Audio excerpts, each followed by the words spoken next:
చూడండి, ఒక జింకల గుంపులో సగం పొలంలో మేస్తున్నాయి మరియు మిగిలిన వాటిలో 4లో 3వ వంతు ఆడుకుంటున్నాయి. మిగిలిన 9 జింకలు కొలంలో నీళ్లు తాగుతున్నాయి. అయితే ఆ గుంపులోని జింకల సంఖ్యను కనుక్కోండి అన్నాడు. సార్, ఆల్జీబ్రాక్ ఎక్స్ప్రెషన్స్ ప్రకారం మనం ఎలా ఫైండ్ అవుట్ చేయొచ్చు అది చెప్తూ మీకు ఒక షార్ట్ కట్ చెప్తాను. చూడండి, ఫస్ట్ మనం షార్ట్ కటే చెప్పుకుందామంటే, సో నేనేం చెప్తున్నాను సార్ అంటే, ఇప్పుడు మనకు ఒక బాక్స్ ఉంది సార్, ఇది చాలా జాగ్రత్తగా వినాలంటే, ఇది బాక్స్ ఉంది. ఇప్పుడు ఇందులో ఇది ఒక జింకల గుంపు ఉన్నటువంటి ఒక పొలం అనుకుందాం, కంప్లీట్గా అనుకుందాం. సో ఇందులో సగమేమో మేస్తున్నాయి అన్నాడండి, ఓకేనా. సగం ఏం చేస్తున్నాయి సార్ అంటే, ఇక్కడ పొలంలో మేస్తున్నాయి అన్నాడు. అంటే ఇక్కడ నేను సగం పార్ట్ చేసుకుంటాను సార్, హాఫ్ పార్ట్ అనుకుంటాం. ఇది సగ భాగం, ఇది సగం. ఈ సగం భాగం అనేటటువంటివి ఇక్కడ ఏం చేస్తున్నాయి సార్ అంటే, ఆ జింకలు మేస్తున్నాయి, రైట్, జింకలు మేస్తున్నాయి, రైట్, ఓకే.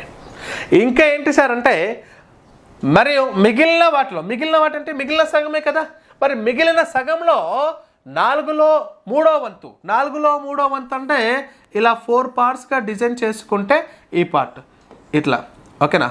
4 పార్ట్గా డివైడ్ చేసుకుంటే ఇక్కడ చూడండి, రైట్, ఇది 1, ఇది 2. షేడెడ్ పార్ట్గా ఏం చెప్తాం సార్ మనం, ఈ షేడెడ్ పార్ట్ ఏం చెప్తాం, 4 ఈక్వల్ పార్ట్స్ని షేడెడ్ పార్ట్ అంటే 3/4 అంటాం. ఆ 4లో 3 భాగాలు 3వ వంతు ఆడుకుంటున్నాయంట. ఇప్పుడు నేను ఇలా రాసినటువంటి ఇవన్నీ కూడా ఏంటి సార్ అంటే ఆడుకుంటున్నాయి, ఓకే, ఆడుకుంటున్నాయి, రైట్. మిగిలినవి 9 జింకలు కొలంలో నీళ్ళు తాగుతున్నాయి. అంటే మిగిలిన పార్ట్ అంటే ఇదే కదా సార్, వాటర్ తాగుతున్నాయి. ఆ వాటర్ తాగేటివి ఎన్ని సార్ అంటే 9. వాటర్ తాగేటివి ఎన్ని సార్ అంటే 9. చూడండి, 4 ఈక్వల్ పార్ట్స్లో 1 పార్ట్ 9 అయినప్పుడు ఇది కూడా 9 అవుతుంది కదా, ఇది కూడా 9 అవుతుంది కదా, ఇది కూడా 9 అవుతుంది కదా, ఎస్ సార్ నో.